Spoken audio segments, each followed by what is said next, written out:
You just got served with a lawsuit from a debt collector. Your heart's racing, your hands are shaking, and you're thinking, what do I do now? In this video, I'll walk you through exactly how to answer a debt collection summons in Florida, step by step, so you can protect yourself, avoid a default judgment, and give yourself the best chance at a fair outcome. Hi, I'm Mike Ziegler, a bankruptcy attorney and debt relief attorney here in Florida. For over a decade, my office has helped everyday people get out of debt, deal with lawsuits, and rebuild after unforeseen circumstances. If you need to speak with an attorney that you can trust, please give me a call at 727-538-4188. Let's start with the most important thing you need to understand right now. What does Florida law say you can do? Florida has a strong consumer protection law that can go beyond federal protections. Debt collectors can't threaten you with things they can't legally do. They can't impersonate police officers. They can't send documents designed to look like official court papers when they're not. And once you have an attorney, they have to stop contacting you directly. But here's what a lot of people don't realize. Just because Florida law protects you doesn't mean that debt collectors won't try to take advantage of you anyway.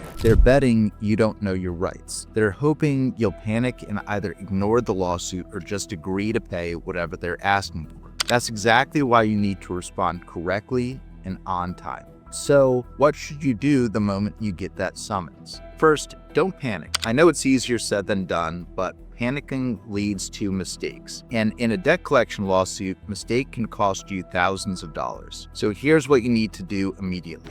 Read every single page of that summons and complaint carefully. Look at who's suing you. Is it the original creditor like a credit card company, or is it a debt buyer who purchased your debt for pennies on the dollar? Check the amount they're claiming you owe. Does that number match what you remember? A lot of times debt collectors add on interest, fees, and costs that you never actually agreed to pay. And here's the critical part. Look for the deadline to respond. In Florida, you typically have 20 days from the date you are served to file your answer with the court in a county or circuit court case. Not 20 business days, not 20 days from when you happen to be opening the envelope, 20 calendar days from the date of service. Miss that deadline and the debt collector can ask the court for a default judgment against you, which means they automatically win without you ever getting a chance to defend yourself.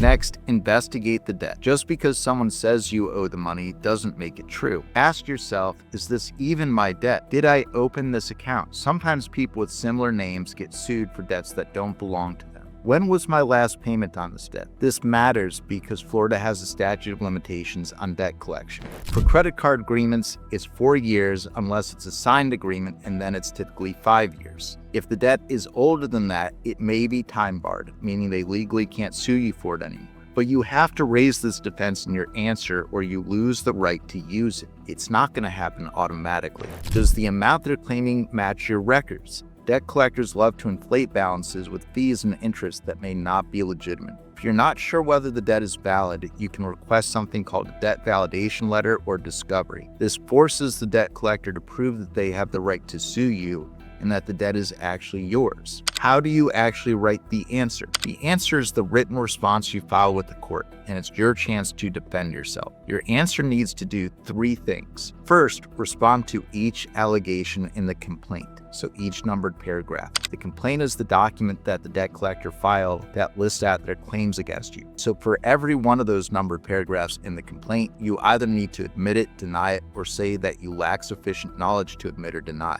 So here's an example. If the complaint says on or about January 15th, 2020, the defendant opened a credit card account and you don't remember the exact date, but you do know that you had an account, you might say defendant lacks sufficient knowledge to admit or deny the allegations in paragraph 1. If they claim that you owe a specific amount and you know that that's wrong, you might deny it. Simple as that. Second, assert your affirmative defenses. These are the legal reasons why the debt collector shouldn't be allowed to collect, even if you technically did owe the money at some point. So common affirmative defenses in Florida might look like the statute of limitations having expired. If it's been more than 4 or 5 years since your last payment on a credit card debt, you might argue that the debt is time barred. Mistaken identity. If the debt isn't yours, that might be a complete defense. the debt's already been paid or settled, if you have proof that you already took care of it. The defense that a debt collector doesn't have the legal right to sue you. Sometimes debt buyers don't have the proper documentation to show that they actually own your debt. You must include these defenses in your answer, or you may lose the right to use them later. Third, format your answer correctly.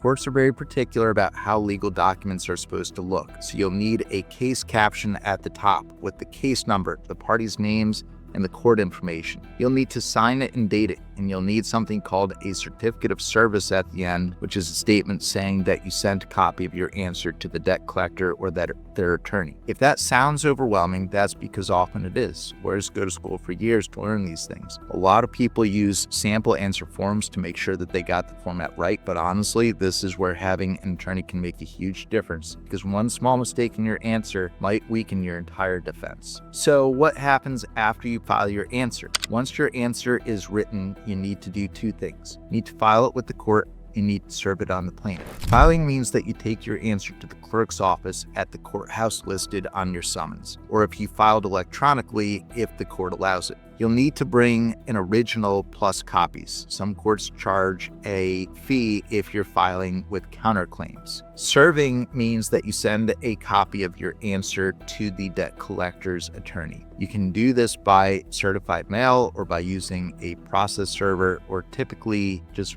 regular mail is going to be sufficient. The key is to have proof that they received it, because if they claim that you never got your answer, it's like you never filed it at all. And don't forget, do this before your 20-day deadline. I can't stress that enough. Courts don't care if you were busy, if you were traveling, or if you didn't understand the process. If you miss that deadline, you lose.